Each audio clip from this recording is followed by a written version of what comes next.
warahmatullahi wabarakatuh anak-anak. Hai, bagaimana kabar kalian semua? Semoga kalian semua sehat walafiat ya.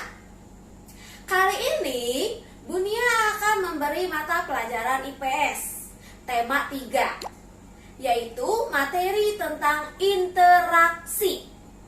Ya, sebelum kita mulai pembelajaran IPS tentang interaksi, alangkah baiknya kita ucapkan basmalah terlebih dahulu. Oke? Mari bersama-sama ucapkan basmalah.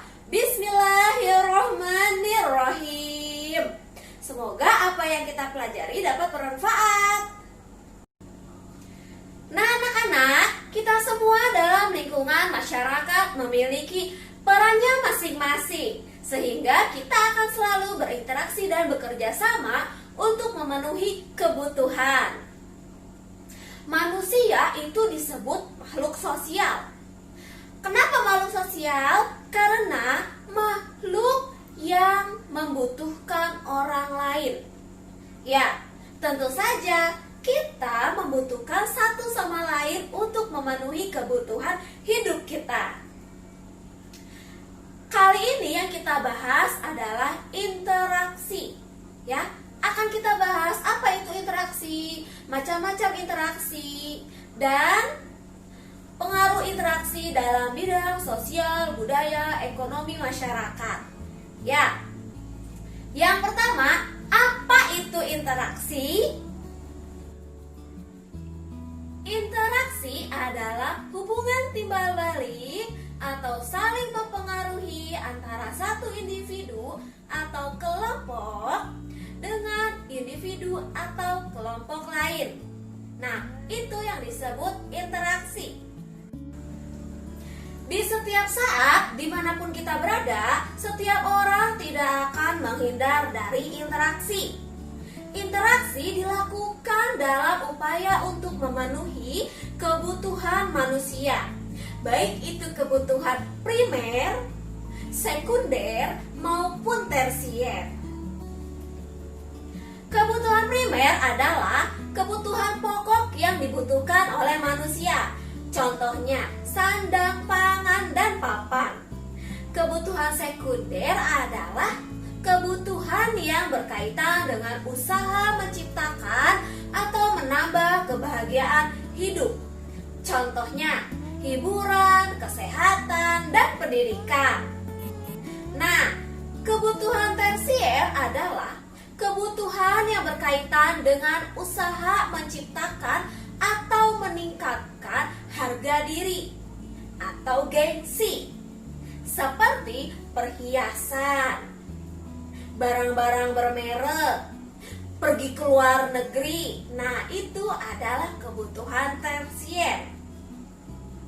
Nah, anak-anak, kita kembali lagi pada interaksi. Jika interaksi tidak dilakukan, maka kebutuhan hidup manusia tidak akan terpenuhi. Oke, sebagai contoh, manusia memerlukan makanan untuk memenuhi kebutuhan pokoknya. Untuk itu, manusia harus memperoleh bahan makanannya dengan cara interaksi. Misalkan, kita berinteraksi dengan penjual makanan. Penjual makanan akan berinteraksi dengan pedagang makanan di pasar. Nah, pedagang makanan di pasar akan berinteraksi dengan petani yang menyediakan bahan makanan yang baik. Itu adalah contoh dari interaksi. Interaksi yang akan kita bahas itu ada dua. Ya, ada dua interaksi. Yang pertama, interaksi manusia dengan lingkungan alam, dan interaksi manusia dengan lingkungan sosial. Oke, kita akan bahas interaksi manusia dengan lingkungan alam. Lingkungan alam adalah lingkungan yang terbentuk secara alami oleh Tuhan Yang Maha Kuasa. Laut, gunung, sungai itu merupakan bagian dari lingkungan alam. Lingkungan alam ada juga yang namanya lingkungan abiotik dan lingkungan biotik. Adapun lingkungan biotik antara lain hewan dan tumbuhan. Dan lingkungan abiotik antara lain suhu udara, cuaca, tanah, dan masih banyak lagi. Oke, manusia berinteraksi dengan lingkungan alam melalui penyesuaian diri atau yang dinamakan dengan adaptasi. Misalnya, petani menanam padi menyesuaikan dengan waktu tanamnya. Dan nelayan mencari ikan di laut menyesuaikan dengan keadaan cuaca. Nelayan itu tidak akan berlayar apabila keadaan cuaca buruk kan? Maka dari itu, sebelum berlayar, pastikan dulu cuacanya baik dan aman untuk berlayar.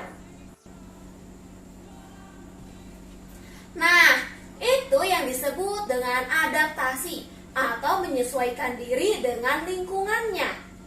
Adapun yang sifatnya mendominasi alam antara lain eksplorasi dalam alam ya, misalkan berupa penebangan hutan secara liar, membuka lahan baru dengan membakar hutan. Nah, itu adalah salah satu contoh mendominasi alam. Baik atau buruk yang seperti itu. Kita hidup dengan alam. Jika kita harus merusak alam, apa yang akan kita dapat? Ya kan? Apa yang akan kita dapat apabila kita merusak alam? Coba bayangkan. Jadi kita harus menjaga alam.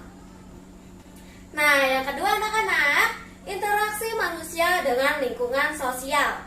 Interaksi sosial melibatkan individu atau kelompok. Interaksi manusia dengan lingkungan sosial terjadi jika individu atau kelompok saling berkomunikasi. Jadi, komunikasi adalah syarat utama terjadinya interaksi manusia dengan lingkungan sosialnya. Ya, dimanapun kita berada bisa terjadi interaksi. Mau di rumah, di sekolah, di pasar, di terminal, di stasiun, dan masih banyak lagi.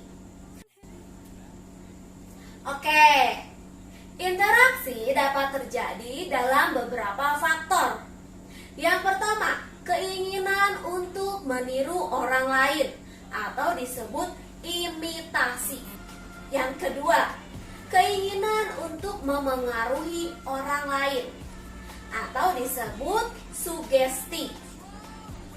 Yang ketiga, keinginan untuk sama dengan orang lain atau disebut identifikasi.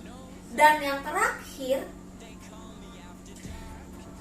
seseorang yang tertarik pada orang lain, itu disebut simpati. Nah, sekarang coba kita belajar untuk mengidentifikasi bentuk interaksi dan aktivitas dalam suatu tempat, ya. Contoh, interaksi dalam kegiatan kerja bakti. Kerja bakti merupakan bentuk interaksi sosial, ya. Interaksi yang terjadi di dalam kerja bakti itu ada bertegur sapa, tanya jawab, membersihkan lingkungan. Nah, kalau yang membersihkan lingkungannya itu termasuk interaksi alam, ya, dengan lingkungan alam. Kemudian contoh interaksi yang ada di pasar, misalkan bertegur sapa, saling tanya jawab dengan berbagai bahasa. Ya kan, di pasar itu nggak semuanya berbahasa Indonesia, pasti ada yang berbahasa Sunda, berbahasa Jawa, ya. Jadi semua bahasa itu ada di pasar. Dan yang paling utama adalah proses terjadinya jual beli itu ada di pasar, ya. Yang ketiga, misalkan interaksi yang ada di sawah. Apa interaksi yang ada di sawah? Membajak sawah, menanam padi, memanen padi. Nah, itu adalah interaksi yang ada di sawah atau aktivitas yang ada di sawah. Interaksi di sawah itu termasuk interaksi apa sih? Nah, benar, interaksi terhadap lingkungan alam. Itu contohnya. Kemudian, adanya interaksi berarti terjadi aktivitas dalam masyarakat. Banyaknya aktivitas menjadi sumber atau sarana masyarakat untuk bertemu dan berkenalan. Bertemu, berkumpul, berkenalan, ya, saling bercerita. Pertemuan dan perkumpulan merupakan sarana untuk saling berkomunikasi dan berinteraksi. Nah, Bunia punya contoh interaksi dalam pembangunan sosial, budaya, dan ekonomi masyarakat. Contohnya apa? Salah satunya atau beberapanya adalah pembuatan gerabah, parade budaya. Nah, ini termasuk sosial dan budaya ya. Yang selanjutnya adalah organisasi LSM atau lembaga swadaya masyarakat untuk ekonomi masyarakat tentunya. Kemudian KUD, koperasi unit desa, dan Germas, gerakan masyarakat hidup sehat. Sebenarnya ada banyak contoh interaksi dalam pembangunan sosial, budaya, dan ekonomi masyarakat. Namun itu hanyalah beberapa contoh yang dari Bunia. Kalian bisa baca buku yang ada untuk memperoleh informasi lebih banyak lagi, ya. Dan ada pun kerjasama di berbagai lingkungan. Misalkan kerjasama yang dilakukan di sekitar lingkungan rumah kalian untuk bertujuan agar rumah kalian itu bersih, aman, sehat, ya. Yang pertama itu kegiatan PKK, yaitu apa? Pembinaan kesejahteraan keluarga. Yang kedua, kegiatan Siskamling. Itu untuk agar kalian selalu aman di rumah. Kegiatan Posyandu yang ketiga untuk kesehatan, pos pelayanan terpadu, ya. Dan masih banyak lagi kegiatan-kegiatan kerjasama yang lain dalam lingkungan sekitar kalian. Nah, anak-anak, sampai sini penjelasan Bunia. Apabila masih kurang mengerti, kalian baca buku kembali, tanya-tanya jawab sama orang tua, dan selalu hidup sehat, ya.